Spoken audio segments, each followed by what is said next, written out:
everybody. It's Saturday, August the 30th. I probably won't put this up actually until Sunday the 31st. Keith will put it up on That Was the Week.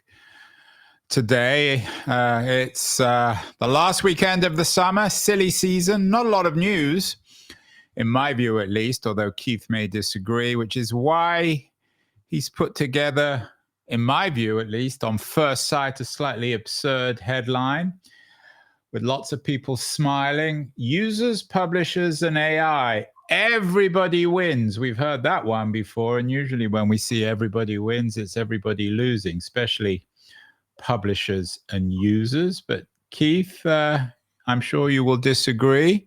Although you have to acknowledge that we've seen these sorts of headlines before in Web 2, for example, about users and publishers all winning and they ended up losing. So why is it going to be different this time with AI? Actually, it's not a prediction. The editorial is a proposal for how that could come true.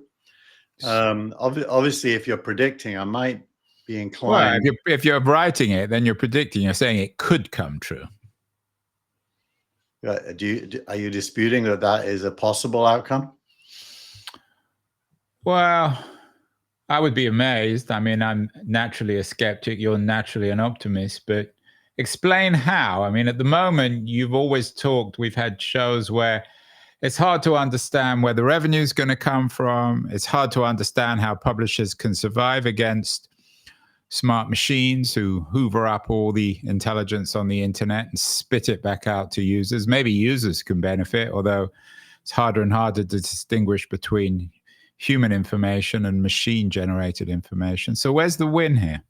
So I break it down in the editorial into three things. Firstly, just to set the ground rules, AI needs access to the world's information in order to train, improve. If it doesn't have that access, AI ceases to be as good as its promise. But let me just jump in, Keith, here on. Yeah, let me tell you the three things. Let me just respond to that. As you always hear that AI needs access and permission and blah, blah, but it doesn't really. It's already acquired all the information, legally or otherwise. So, but go on. I don't think there's ever an end to AI needing access to information. I mean, the world doesn't stop. History goes on. It has to be real time and up to date, and it won't be AI unless it's better than any human. And humans obviously can read today's news, so AI needs to be able to do that as well. The second thing is publishers need a sustainable way to monetize their work, and they do that by subscriptions, sponsorships, advertising, or various kinds of direct payments. And the third thing is users want reliable discovery and knowledge. So if you think about it. Well, I'm not sure most users want I mean, given the echo chamber nature of our current culture, I'm not sure they want stuff that they think is reliable. Often it isn't, but go on. I think if you put your brain into make yourself responsible for architecting a future you would like to live in. These three things are part of that. Whether you think they'll happen or not, that all three parties have needs. Now, and let's just remind ourselves, those three parties are users, publishers, and AI. Although AI, are we talking about OpenAI? Are we talking about Google? Or are we just talking about some technology called AI? It's a technology called AI, and they all are players in it. So they all need this. So you have a situation similar to the internet where publishers needed traffic. Google built a search engine that could send traffic. For Google to get paid, it had to have links that were monetizable, and users needed to be able to use Google and find it effective. It's not that different. It's just that the traffic is moving from a search engine into AI. And so an already existing business model, we've already figured this out. It's called cost per click, cost per action, or cost per 1,000 visitors. That business model already exists in the world and on the internet. but it doesn't yet exist in AI because the three parties haven't yet figured out how to work together. And this week, that blew up into a massive debate between Gary Tan of Y Combinator, Martin Casado of Andreessen, around a bit of a kind of obtuse subject, which is whether AI agents should declare their identity when they're crawling websites. Okay, so I want to come to that because that's the core piece of news of the week. But your reading of history, Keith, sounds to me rather deterministic and teleological. You assume that users, publishers, and technology manage to figure out a way of working together. It's almost a logical narrative of history. But is that really how things work? It didn't really work out that way in Web 2. Web 2, everything was determined by the tech companies, and both users and publishers had to put up with it, especially publishers. They never were incorporated into the narrative in terms of determining what this thing should look like. Well, yeah, but they all won. The thing is, they all won. Well, that's hard on. You're saying that where publishers won in Web 2? Massively won. Look at the New York Times revenues today compared to 10 years ago. Massively won. Only bad publishers lost. Well, we could spend the rest of the day talking about that. I mean, the publishing has been complete. I mean, you're right on the New York Times. You're right on the Wall Street Journal, maybe the FT. But the vast majority of publishers lost because most of their businesses have disappeared in the last 25 years. Because they were bad at doing what they do. They were local. I don't want to get stuck, but they were local papers. Andrew, look at the Daily Mail, which is this provincial UK newspaper, now number 2 in the world. I'm not sure I'd call it Daily Mail newspaper. It's a scandal sheet. But it's number 2 in the world. The Guardian, which was going bankrupt. Massive global player. Yes, there are winners, but the idea of publishers being winners is wrong. I mean, there are many publishers have lost there. I don't know what the numbers are, but but only bad ones, Andrew. So you mean only bad journalists lost their jobs? Tell me a good publisher that failed because of the internet. Just try to find one. All of local journalism has pretty much been decimated. So because it's boring and nobody wants to read it. Well, anyway, go on. I mean, we could spend the rest of the time arguing on that. I think all I'm saying is you can't blame the massive amounts of traffic that Google sends for the failure of the people who receive the traffic. I'm not blaming anyone. I'm just stating a fact. So Google won because they built this search engine. The publishers who get the traffic beg Google. In fact, they're so worried about AI because Google might shrink. Why? Because their traffic might shrink. So they totally love Google. Well, they have a weird love-hate relationship with Google. They blame Google for everything, but as you say, they want their traffic. And then users love Google. I mean, no one says Google's a bad search engine. It's deteriorated for sure, but we're all glad it exists. So you at least have to accept the premise that the scale of reading and the amount of money flowing through the internet is bigger than ever. Yeah, but I would strongly push back on that assumption. I mean, the fact that I've written whole books on this, and many people have written books. The amount of revenue taken by Google and Facebook is astonishing. And whilst they've clearly been winners, for better or worse, I'm not blaming them. It's just the reality of things. Well, I would strongly push back on the idea that publishers have won. I think publishing as an industry has lost dramatically. There are a few successes, but mostly they're either out of business or struggling for a business model. And I mean, my riposte would be that good publishers are thriving and bad ones who shouldn't have been in business anyway have failed. Well, I would, I don't know if you call them bad or good. Everything's changed. So it's increasingly, for better or worse, it's increasingly hard for local publishers, in particular, local newspapers, to survive in the internet age because of particularly the way in which the advertising industry changes everything. I mean, Craig Newmark and Craigslist started the revolution, and he felt so bad. He's poured much of the the wealth that he made in Craigslist back into publishing. But anyway, go on. So it's debatable. We could spend hours talking about this. But you can't just state, well, everybody won and anyone who goes out of business is bad, so they deserve to be out of business. I mean, that's an absurd argument. Well, it's no more absurd than suggesting that hand-sewed cotton goods should have, were punished for not adopting spinning jennies. Yeah, but you would make the argument then back in the 19th century that everyone won. They did. We all got cheap clothes. Yeah, but we all got cheap clothes. But the hand workers who made the cotton goods that generated, I don't know, the Luddite Revolution, they didn't win.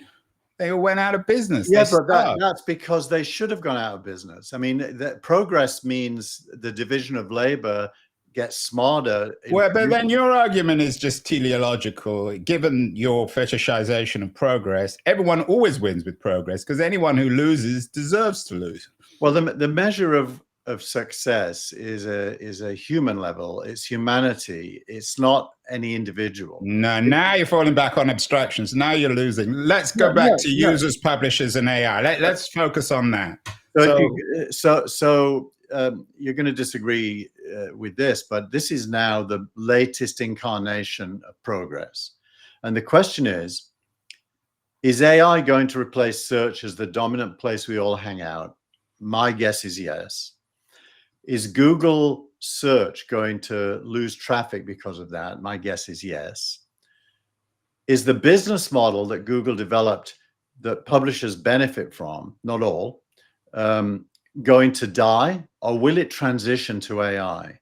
And my argument here is that it's completely feasible and doable that it transitions to AI. Yeah, and I wouldn't disagree on any of the things you've said. So we're in the next chapter of this dramatic transformation of the publishing business from Web 2 to AI, from self-publishing to machine learning publishing. So users, publishers, and AI, everybody wins. And you and I have talked about this extensively, Keith. It seems like the debate this week, the Garry Tan, Y Combinator, Andreessen Horowitz spat, is about how publishers generate revenue in this new age. Is that fair? Yeah, and Garry Tan is strongly taking the side of the AI companies, whereas Cloudflare and Browserbase are taking the side of publishers. Okay, so you added another couple of players. We've got Cloudflare, which is a network level management system, and Browserbase, which is what you call a headless browser. So these are the two tech companies involved in this week's news. We've got Garry Tan, the CEO of Y Combinator, the Silicon Valley incubator of early stage startups, and then we got Andreessen Horowitz, which is the most powerful VC in the Valley. So what's the story here? So the sequence of events is number one, Cloudflare and Browserbase announced a partnership for supporting a technology which will require an AI agent or a web bot, if you will, to carry with it a certificate indicating who its owner is. And that will allow a publisher to decide whether to let them in or not.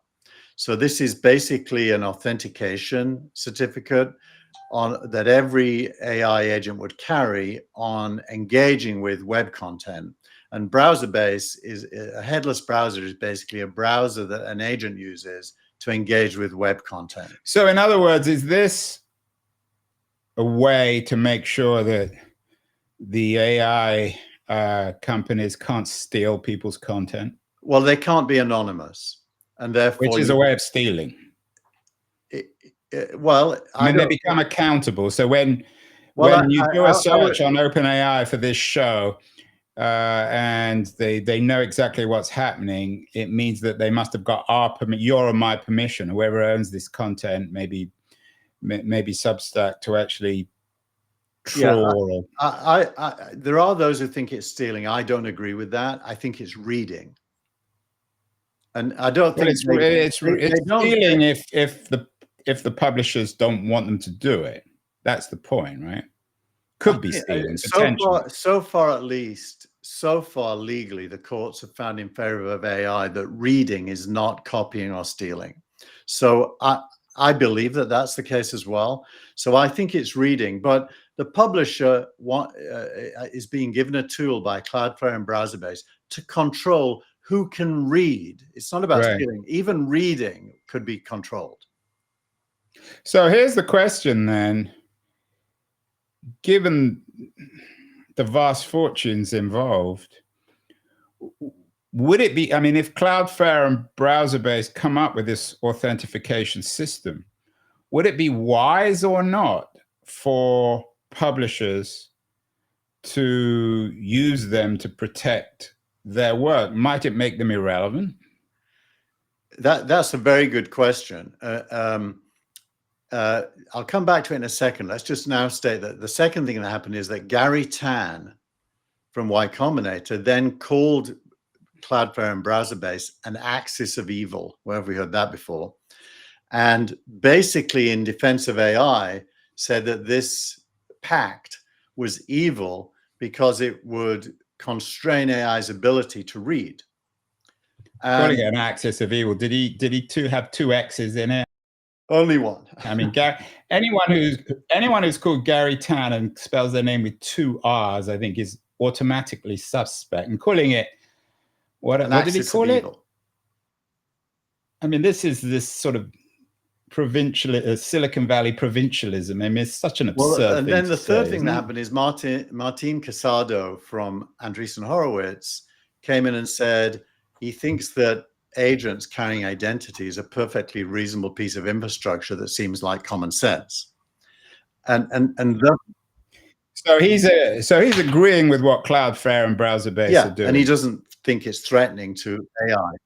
And is there self-interest there? Or Andreessen Horowitz investing in Cloudflare or Browserbase? I don't believe so, but there's big investors in AI, of course. So I think he's just being sanguine and realistic.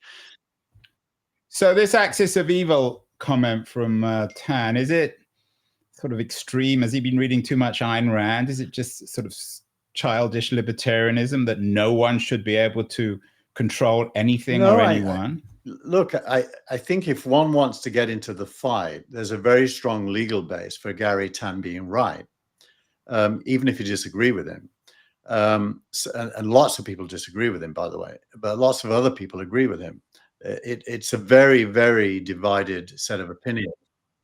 So he made the, I mean, coming back to Tan, Keith, it's a moral argument rather than an economic one, this axis of evil. He didn't say it was against the market. He didn't say it was against someone else's interests. He was saying an axis of evil. He's using this vague moralistic language. Is that because he didn't really have much of an his argument is that we all benefit from innovation, and this will provide friction to innovation, and that so it's rather like you, says everyone wins from progress, even people who lose. So my point of view gets developed after that, and that comes back to your question. Just remind me what your question is again. That I said.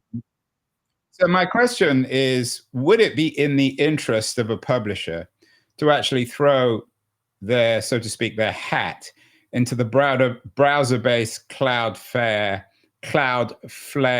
camp, by having their data somehow tagged so that no AI can essentially, you don't like this word, but I'll still use it, steal it? What I think is that publishers need traffic. That's the bottom line. And if AI is going to be where all the traffic goes, publishers ultimately need to make a business relationship to the AI companies. I would disagree. I don't think publishers need traffic. I think publishers need revenue. And you and I have a show, for example, where neither of us have made much of an effort because we're both lazy, but we could probably sell sponsorship on this to some tech company. And I don't think they care that much about the traffic. They care about the few thousand Silicon Valley influencers who enjoy our spats, but traffic doesn't really matter. We're not claiming to be, we're not on Instagram or Let me rephrase YouTube. what you just said. I think you're arguing against yourself. You're right. Publishers want revenue. And that takes on, there's only three real ways they get revenue. They either get it from advertising or from sponsorships or from subscriptions. and Right. all of those are driven by traffic. So there's a correlation between traffic and revenue, clearly. Well, no, but let me just come in here because there's a huge difference between advertising Yeah. and sponsorship. There's a fundamental difference when Yeah. it comes to revenue. That's the problem with the advertising model, I think, historically, is it's really required massive traffic to generate any viable revenue, especially the way in which Google advertising has commodified advertising. Whereas sponsorship, the traffic doesn't really matter. No, it does It's your matter. influence. I mean, obviously someone's got to watch it or listen to it, but it's not the key metric. I think that's naive, Andrew, and I think you and I aren't experienced enough in, because we don't. I am. It's one area where I am experienced as a publisher, and I know it's not naive at all. I know that I've been doing this podcast for years, and I've been through but every version, you're not and I know that successful at the revenue level, so you don't really know. Well, I do know that I'm not successful at advertising, I which agree. is incredibly hard. Sponsorship, I'm less unsuccessful. And if, as I said, I could probably sell sponsorship. I have done in the past. I'm just too lazy. I'll agree with you this far. The dollars per thousand subscribers from sponsorship is way higher than the dollars per thousand views for advertising. And yes, sponsorship is a viable business model for people like you and me. I'll agree to that completely. But I also think it isn't true to say the sponsor doesn't care about traffic. The sponsor does care that their money is spent to help influence your readers or listeners. Yeah, I mean, that goes with it. I mean, that's obvious. That goes with it. But it's not the first question they probably will ask. They're much more curious. If we were selling sponsorship on this show, they're much more curious as to whether some Gary Tan or someone from Andreessen Horowitz is watching or listening than whether we've got 10,000 viewers on Substack. That's clearly true. There's a correlation between the quality of your subscribers and the amount you can charge a sponsor for, getting access to them. But I think we're broadly going to end up agreeing that traffic is not irrelevant. It is a factor. Right, and I do. We've probably any traffic we've had, Keith, I've probably lost it by writing everybody off who isn't Gary Tan or Wycombe. But that said, if AI, which seems to be the case, is sucking traffic from the open internet into conversations between humans and AI LLM chatbots, then the business model of publishing, whatever the business model is, whether it's sponsorship or subscription or advertising or a combination, needs to find a way to surface inside AI, hopefully without turning AI into an advertising platform. Right, or giving away. I mean, I don't know how you turn our kind of conversation into AI, because it's not what AI does well. But put it this way, we would like this conversation, which is highly relevant to what's going on. We'd like anybody on OpenAI today talking about this topic to have a link to our show surfaced. It would be good for the user. It would be good for AI. We might even agree to pay AI a couple of cents for doing that. And AI, if it sends us traffic, that listener might convert into a subscriber. Okay, so let's use this show as the example of the question I asked, which you acknowledged was a good question.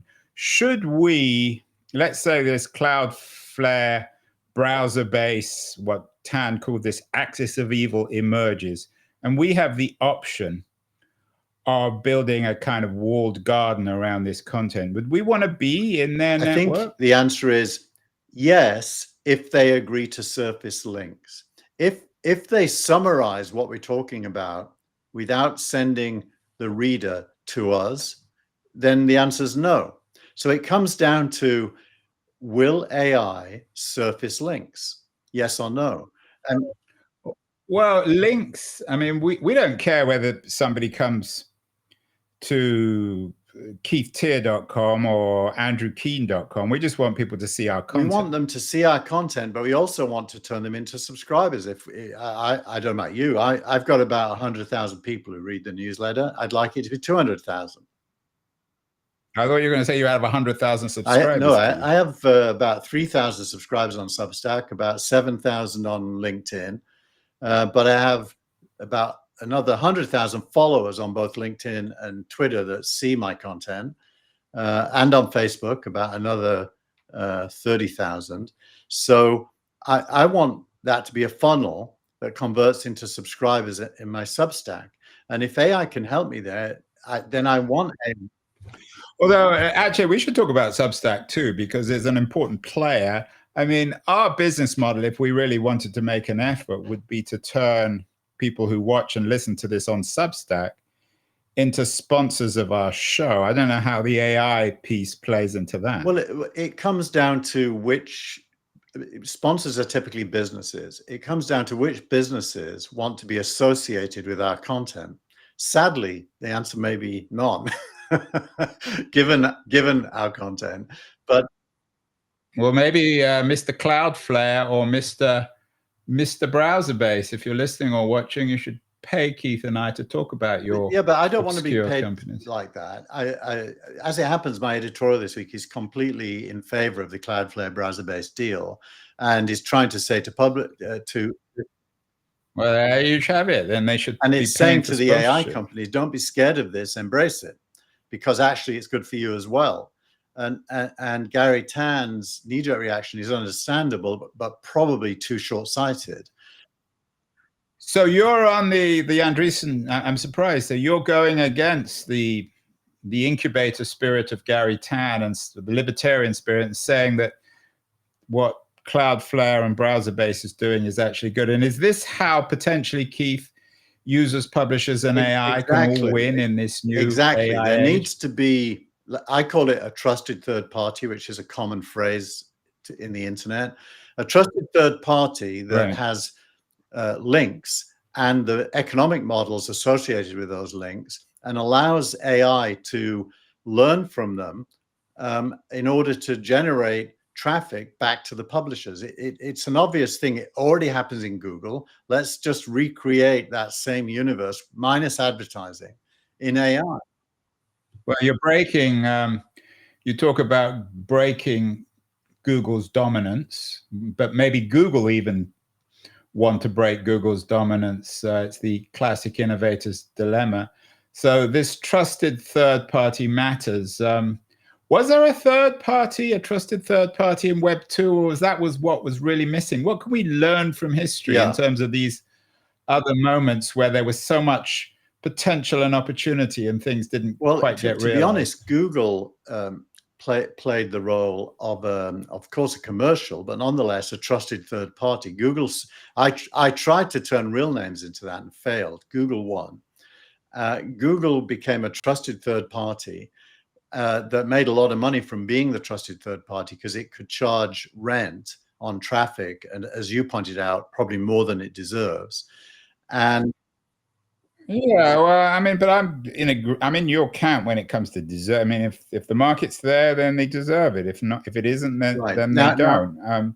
We did trust Google in the old days. Now, when you use the traditional Google search, you get a lot of advertising, which makes it a little dodgy. It's evolved into a self-interested commercial traffic generator. So yes, you're right. But I do think Google's going to shrink down to the market deserved by its Gemini AI. And OpenAI and Anthropic are going to have the market deserved by their AIs. And so there will not be a dominance anymore. There'll be many players, way more than those three, who will all need a trusted third party as a source of monetizable traffic. And yeah, I agree. Although the markets might not agree. I mean, Google stock is up dramatically in the last 6 months since this has become more self-evident. Maybe it's because they're reinventing itself. So you use this phrase, Keith, in your editorial, which made me automatically suspicious as a natural skeptic. You talk about something called a virtuous circle. What exactly does that mean? I've heard this term before, often in Silicon Valley, or we've always talked about virtuous circles. And what we've got often are vicious cycles. So why is this a virtuous circle? And I will say it's a theoretical virtuous circle, because for it to be virtuous, this trusted third-party platform has to come into existence. It doesn't exist yet. But the virtuous circle is that publishers allow AI to learn on the content, possibly by charging them as well. In some cases, the content and learning will be valuable enough that the AIs will pay. Secondly, that AIs, having learned, surface content from those publishers with attribution that can be clicked on. And that thirdly, as users, as we use AI and more, it exposes us to publishers' content instead of hiding it. That would be the virtuous circle. So in other words, when you go to Anthropic or ChatGPT, or when you go to Claude or ChatGPT, you would you wouldn't only see the output, you'd see how the sausage was made. You'd get a view of where all this data comes from, which would be interesting in itself, but it would also lead you back to the exactly source. It's a little bit like when you do a PhD, they ask you to go to find the original material. You can read books about topics, but when you're writing a PhD, you have to go to the original source material. Well, AI will probably want to do the same. It'll want the original source material, and that means the web will not die. It may be buried inside AI conversations, but by providing attribution and links, it's accessible and lives on, and so the business models of publishers get to continue. Although I don't know how that would work. I mean, most data is so complicated. It has so many manifold origins in so many different ways that it would be the kiss of death for AI if every time you went into it, it was like reading someone's PhD dissertation. You don't want, who wants that? People just want fast information, quick, easy, cheap, ideally free. Yeah, and that's the end of it. I think buried inside that objection, there's a technical issue. And that technical issue is all about relevance, which is an everlasting issue in the internet. You know, if the user is looking to buy a specific thing, it's easy because there's SKUs, which is the unique code for a product, and there's many merchants selling it, and the AI can probably know them and can tell you what the price is and whether it's in stock and stuff like that. So some information, like things you're going to buy, like newsletters, for example, they all have unique names. Some of them are easy. Other things like topic specific general stuff is harder because there may be multiple sources, and you've got to have some kind of a ranking algorithm like Google has that suggests which is authoritative or the most. Yeah, I mean, I think this will be this virtuous cycle. I mean, it sounds interesting, but it sounds like the kind of thing that Jimmy Wales might fantasize about. You and I might fantasize about it, but most people just don't care. Most people aren't interested.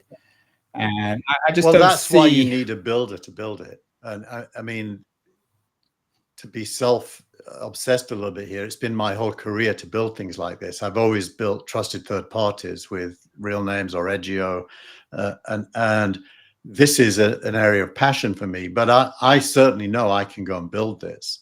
And no, there is some self-interest here.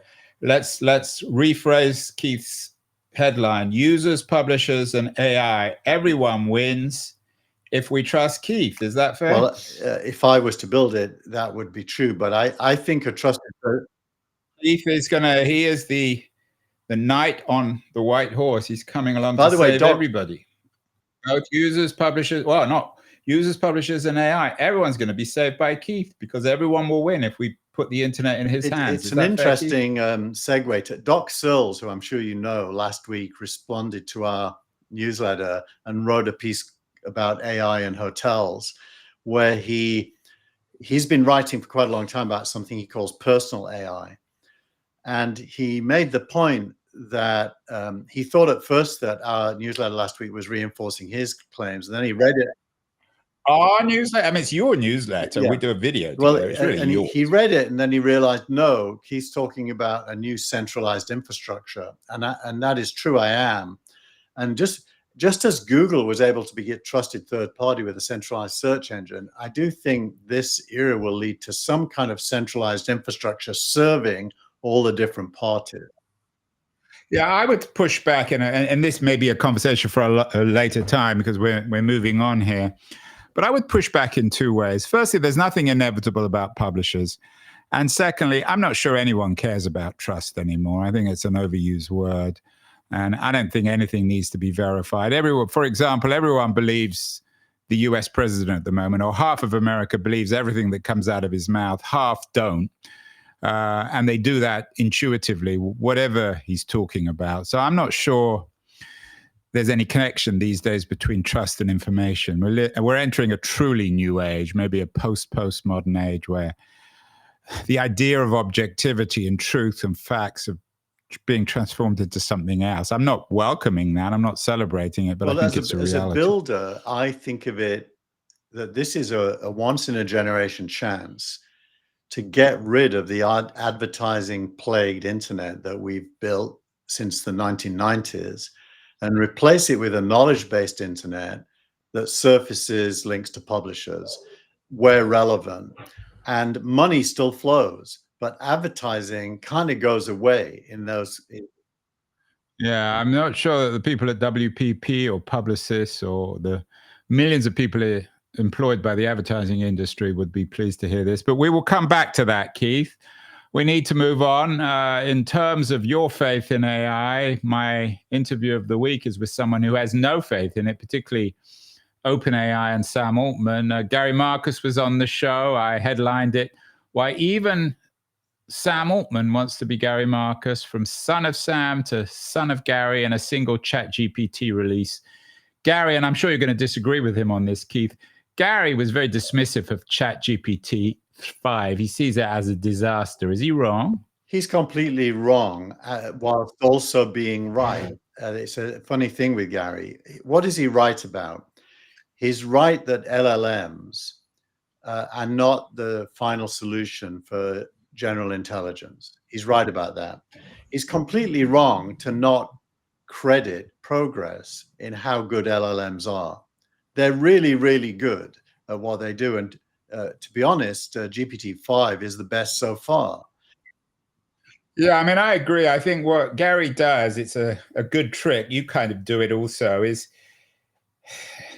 he just assumes that he builds everything off AGI. So if it's not AGI, it's bad.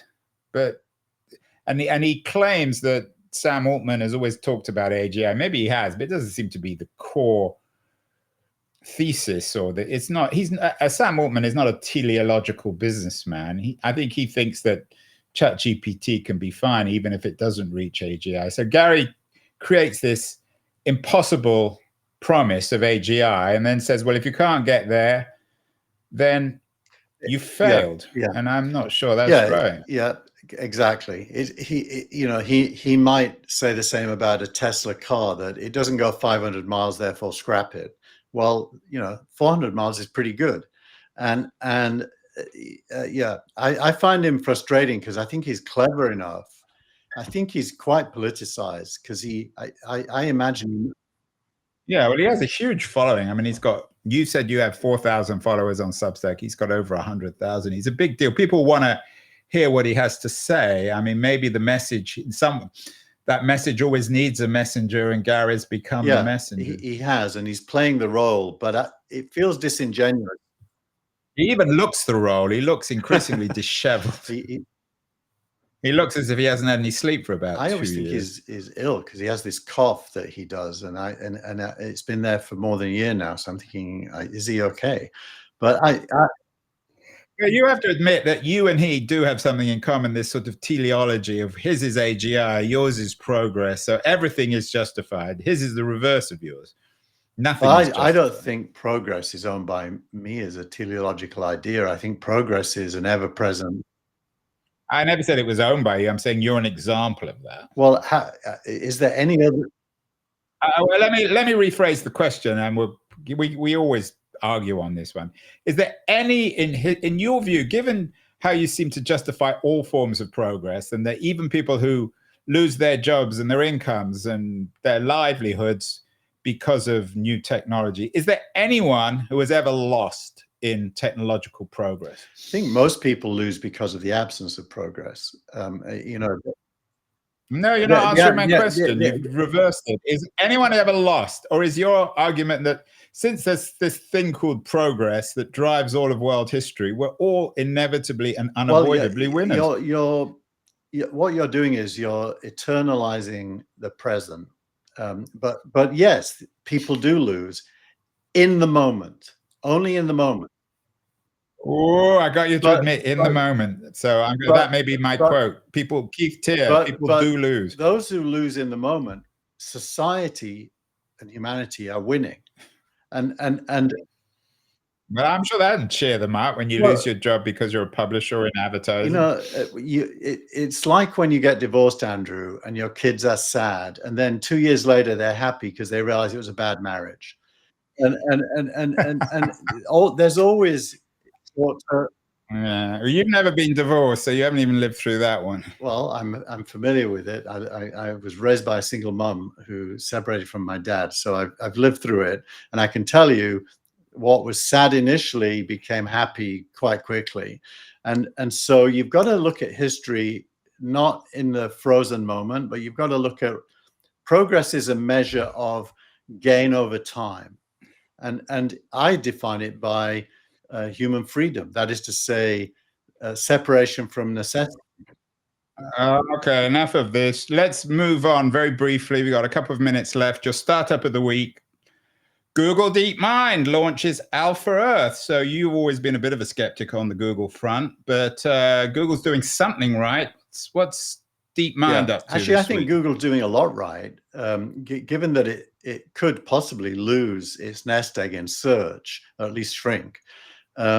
It's done a great job of transforming itself into an AI company, and DeepMind, which it bought for nothing, by the way, from the UK, is the core of that. And this is a whole Earth model capable of understanding the impact of variables on the whole. And so you can model climate as a function of other variables, for example, like chopping down forests would be one. Yeah, and of course, let's remind ourselves, Google acquired DeepMind, Demis Hassabis, who now is defining AI strategy. It's reasonably likely he'll be the next CEO of Google. So it's a huge deal. Their acquisition of DeepMind might ultimately prove as smart, as prescient as their acquisition of YouTube. Yeah, but it's a great effort, and it's worth reading.